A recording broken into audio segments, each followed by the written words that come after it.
ان کا پنجہ یہاں ظلم استبداد کی چکی پیسی جا رہی ہے ایمان والوں کے اوپر. اس وقت ان کے لوگوں نے پکار کے کہا تھا ہم یہاں بیٹھے ہیں, آپ اور آپ کا رب جائے ان سے جا کر کے لڑے, ہم نہیں جا سکتے. یہ فرمان ان صحابہ کرام نے کہا کہ ہم وہ قوم نہیں ہے, ہم امت محمدیہ ہے. جب تک ہمارے اسلام کے اوپر حملہ ہوگا, ہماری شریعت کے اوپر حملہ ہوگا, ہم کوئی نہیں دیکھیں گے ہماری ذات کیا ہے, ہم یہ نہیں دیکھیں گے ہمارا قبیلہ کیا ہے, ہم یہ نہیں دیکھیں گے ہمارا کنبہ کیا ہے, ہم یہ نہیں دیکھیں گے ہم ہماری نسل کیا ہے, ہمارا خاندان کیا ہے, ہم یہ دیکھیں گے اللہ کا حکم کیا ہے, رسول اعظم کا حکم کیا ہے. تو اسی لیے تو اعلیٰ حضرت بریلی سے ارشاد فرمایا کہ مصر میں کٹی انگشت زنا, سر کٹاتے ہیں تیرے نام پہ مردان عرب. کیونکہ حضرت یوسف علیہ السلام کے حسن کو دیکھ کر کے مصر کی خواتین نے اپنی انگلیاں کاٹ لی تھی.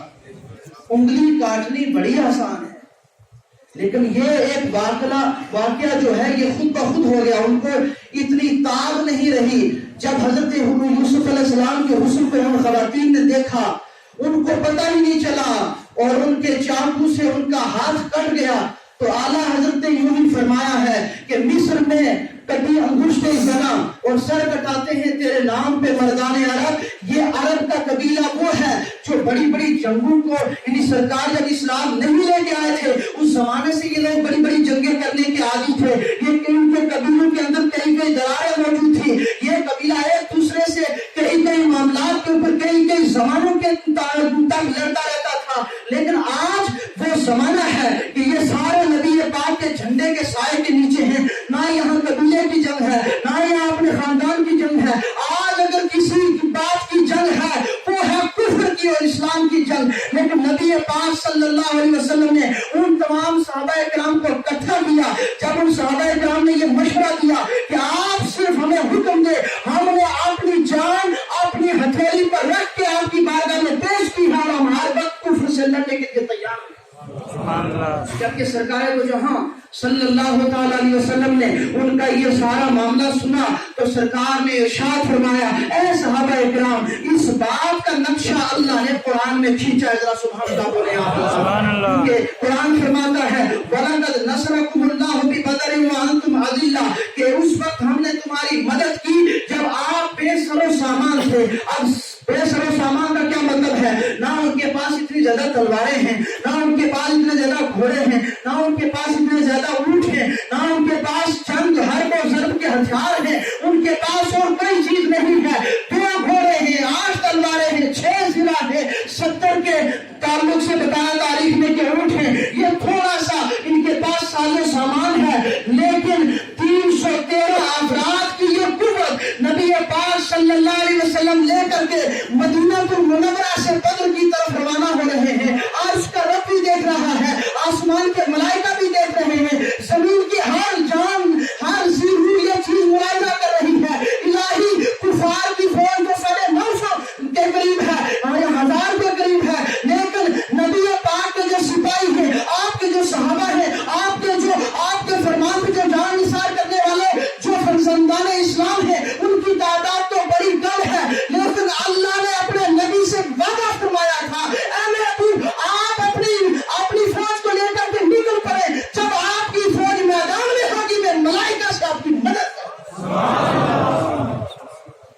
اب یہ تاریخ نے دیکھا ہے, آپ اندازہ لگائیں اس زمانے کے اندر ٹینک کی لڑائی نہیں تھی, اس زمانے کے اندر توپ کی اور بم کی اور بندوق کی لڑائی نہیں تھی, اس زمانے کے اندر تیر کی لڑائی تھی, نیزے کی لڑائی تھی. اپنی آج تو بچنے کی کئی صورتیں ہیں, لیکن اس جنگ کا یہ ماحول تھا, جو بندہ وہاں گیا اس نے یا تو اپنی جان شہید کرنی ہے یا پھر دوسرے کو مارنا ہے. درود پاک پڑھیں اللہم صلی علیہ وسلم صلو علیہ السلام علیہ یا رسول اللہ. سمجھ میں آ رہی ہے؟ سبحان اللہ بولیں آواز سبحان اللہ. کیونکہ آج 2 دن کے بعد وہ تاریخی واقعہ آج 1400 سال پہلے کا, لیکن ان صحابہ کرام کے تعلق سے امام قرطبی نے تفسیر قرطبی کے اندر تحریر فرمایا ہے کہ یہ وہ صحابہ کرام ہیں کہ جن کے تعلق سے حدیث مبارک کے اندر آیا. امام قرطبی فرماتے ہیں جب ان صحابہ کرام کا نام لے کر کے اپنے رب کی بارگاہ میں دعا کی جاتی ہے, اللہ اس دعا کو رد ہی کرتا ہے, اللہ دعا کو قبول فرما لیتا ہے. مقام پر پہنچے. اختصار کے ساتھ، میرے پاس وقت بہت کم ہے.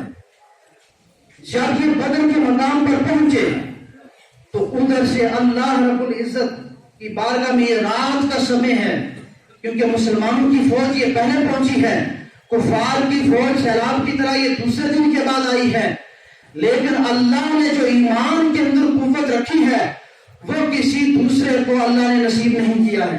ہم تو یہ تاریخ کے اندر پڑھتے ہیں، یہ قرآن کی تفاسیر کے اندر یہ بات آئی ہے. آپ نے دیکھا نہیں افغانستان کے پاس یہ 20 سالوں کے بعد اللہ نے کیسے امریکہ کو ذلیل کیا ہے. وہاں پہ 20 سال کے بعد وہاں سے، اس کی وجہ کیا ہے؟ جو آدمی اپنے ایمان کی قوت کے ساتھ میدان جنگ کے اندر اتر جاتا ہے، اللہ رب العزت اس کی مدد کرتا ہے کہ کتنی ہی فوجیں، کتنا ٹینک کیوں نہ ہو، کتنا بڑا بارود کیوں نہ ہو، میدان کے اندر اللہ مسلمانوں کو کامیابی عطا فرماتا ہے، کفار کو شکست دیتا ہے. سبحان اللہ. یہ تو آج کا یہ تازہ واقعہ ہے. لیکن نبی پاک صلی اللہ علیہ وسلم نے اپنی ساری فوج کو میدان بدر کے اندر تعینات فرمایا. آپ نے ساری لائنیں لگا دی، سب صف آرا کیا صحابہ کرام کو ترتیب کے ساتھ، اور ارشاد فرمایا کہ اب آپ نے تیار ہو جانا ہے. تاریخ یہ بتاتی ہے کہ یہ شام کا وقت تھا، یعنی رات ہو چکی تھی. ساری رات اللہ کے نبی اپنے رب کی بارگاہ میں دعا کر رہے. جب یہ ساری رات گزر گئی، استغاثہ پیش کیا جا رہا ہے، عرض کیا جا رہا ہے، الہی اگر تو آج اس چھوٹی سی جماعت کو، اگر آج اس چھوٹی سی بے سر و سامان جماعت کو، یہ کیونکہ سب سے پہلا مارکا جو کفر و اسلام کے خلاف لڑا گیا، جو اسلام کی فتح کے لیے، کفر کو شکست دینے کے لیے میدان بدر کے اندر لڑا جا رہا ہے. اللہ کے نبی فرماتے ہیں میرے پاس اتنی